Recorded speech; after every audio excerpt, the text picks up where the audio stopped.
ketemu lagi bersama saya Huan dari Klub Tukang Jalan. Hari ini saya akan mengajak teman-teman untuk menyusuri sebuah pasar tua yang sudah ada dari zaman kolonial Belanda. Pasar apa itu? Ikutin terus perjalanannya ya.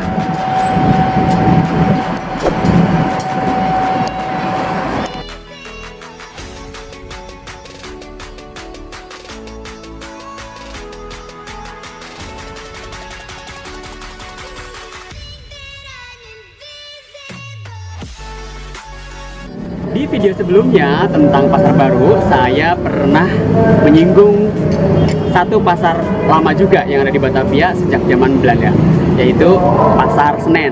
Nah, kali ini kita ada di kawasan Pasar Senen.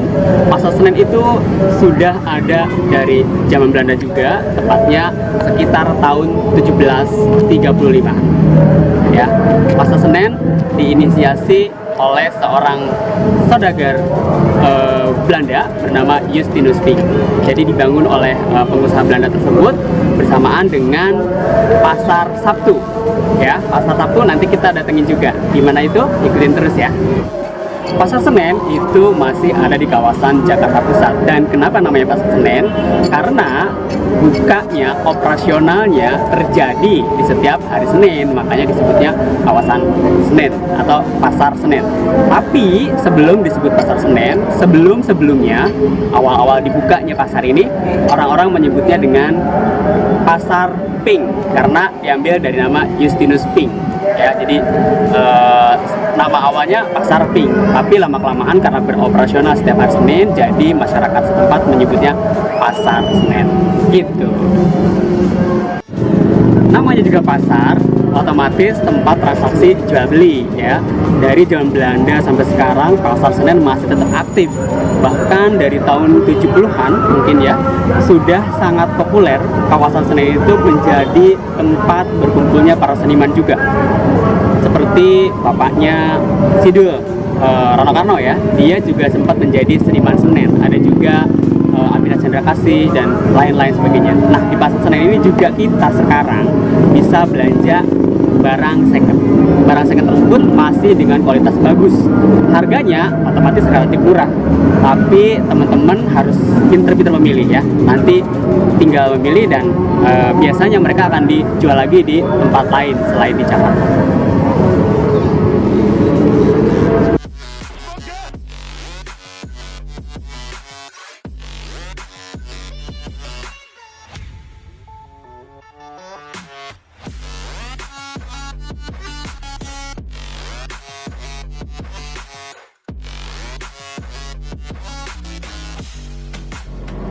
Satu lagi tempat yang tidak bisa kita lewatkan begitu saja di kawasan Pasar Senen adalah Stasiun Pasar Senen. Stasiun ini sudah ada dari zaman Belanda yang awalnya dioperasikan oleh perusahaan swasta perkeretaapian Belanda bernama Batavia Oosterspoorweg Maskapai. Kemudian baru dibuka lagi untuk operasionalnya yaitu di tahun 1887 bersamaan dengan pembukaan jalur kereta api dari kota Batavia menuju Bekasi. Siapa yang sering naik kereta dari stasiun Senen kalau mau keluar kota ya? Dan kita sering tahu juga kalau misalkan musim liburan, musim mudik, Pasar Senen atau Pasar Stasiun Senen akan dijadikan berita utama.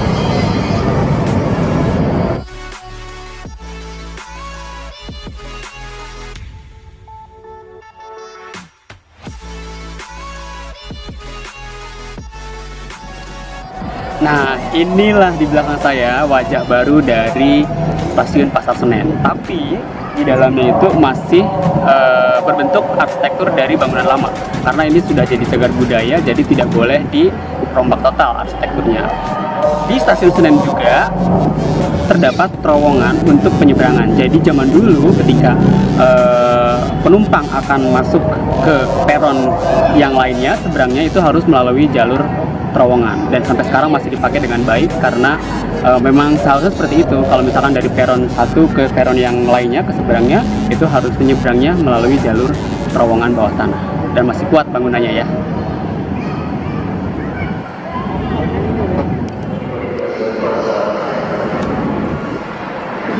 Jalur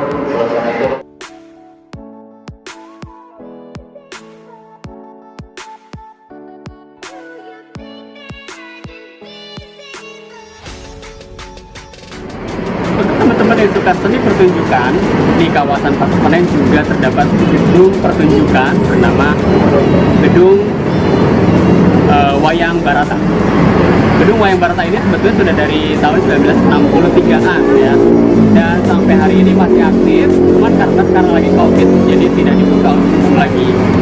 Sejak tahun 1963 sampai 1999 pertunjukan hampir digelar setiap hari. Cuma setelah tahun 99 ya, pertunjukan hanya diadakan setiap Sabtu. Jadi hanya seminggu sekali dalam sebulannya gitu ya. Dan biasanya mulainya itu dari jam 8. Otomatis karena ini gedung wayang, gedung pertunjukan wayang orang ya, jadi menggunakan bahasa Jawa. Tapi untuk teman-teman yang tidak mengerti bahasa Jawa, jangan khawatir karena di dalam itu ada semacam translate atau penerjemahnya bahasa Indonesia. Jadi nanti akan diceritakan, oh lagi menceritakan tentang apa, lagi adegan apa, itu akan diceritakan. Jadi tidak usah khawatir ya. One day kalau teman-teman main ke kawasan Pasar Senen, silahkan untuk nonton pertunjukan wayang orang Barata ya, karena ini seni pertunjukan khas Indonesia.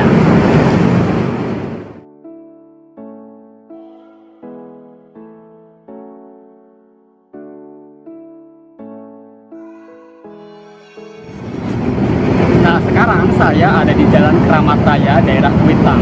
Kuitang asal kata dari seorang saudagar Cina yang bernama Li Xiangqiang.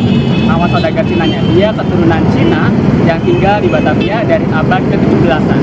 Dia seorang pedagang obat-obatan Cina dan dia juga punya sanggar seni bela diri ya, yang berasal dari negeri Cina, namanya Guantou. Jadi sejenis pencaksilat.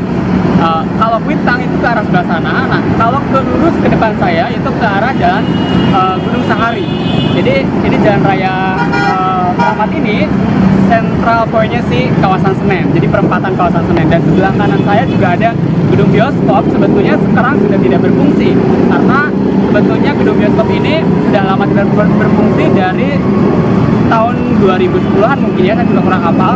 Tapi sebelum-sebelumnya seperti yang sempat tadi saya bilang bahwa kawasan Senen adalah perkumpulan dari seniman-seniman jalanan Pasar Senen, dan biasanya mereka kumpul juga di gedung bioskop Grand tersebut.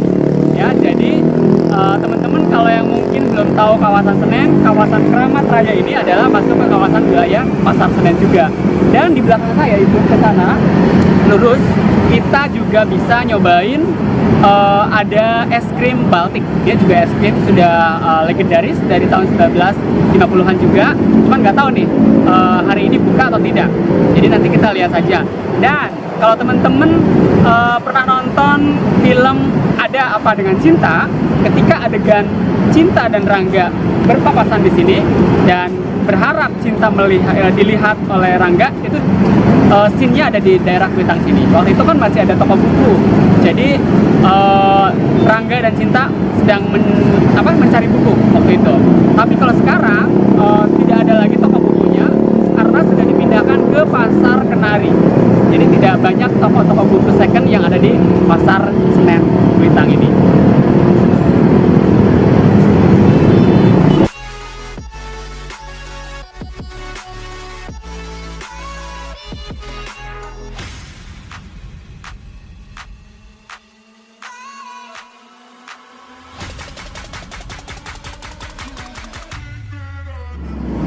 Tidak jauh dari kawasan Pasar Senen itu ada bangunan museum, yaitu Museum Sumpah Pemuda.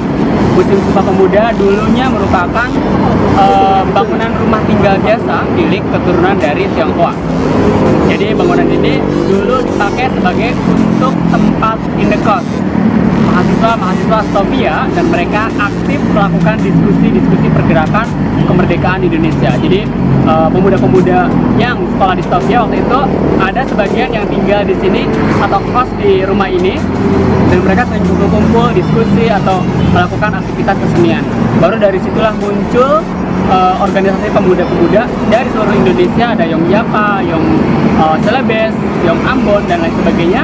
Dan akhirnya di tanggal 28 Oktober 1928 tercetuslah Sumpah Pemuda, yaitu itu untuk menyatukan tujuan kemerdekaan Indonesia bersama-sama seluruh masyarakat Indonesia. Jadi tidak hanya per daerah-daerah saja, tapi untuk seluruh wilayah Indonesia. Nah, karena sekarang di masa PSBB, jadi kita belum bisa masuk ke dalam museum, tutup museumnya. Tapi saya sedikit kasih gambaran di dalam museum itu. Di dalamnya sebagai rumah tinggal biasa, jadi ada kamar tidur, ada ruang tamu dan lain sebagainya. Tapi ruang-ruang tersebut dipakai sebagai ruang pamer, ya. Ada tulisan dari hasil deklarasi pemuda, yaitu Sumpah Pemuda. Itu di situ ada tulisannya. Terus ada lagi peristiwa-peristiwa diskusi-diskusi para pemuda, ya, dari Kongres Pemuda 1, Pemuda 2 dan seterusnya. Dan juga ada salah satu biola yang dipakai pada saat itu untuk mengiringi lagu Indonesia Raya, tapi belum menggunakan syair. Jadi masih nada-nadanya saja. Jadi itu ada di dalam, dan W.R. Supratman juga waktu itu ikut tergabung di dalam perkumpulan pemuda tersebut. Di museum ini kita bisa melihat koleksi-koleksi dari para pemuda tersebut.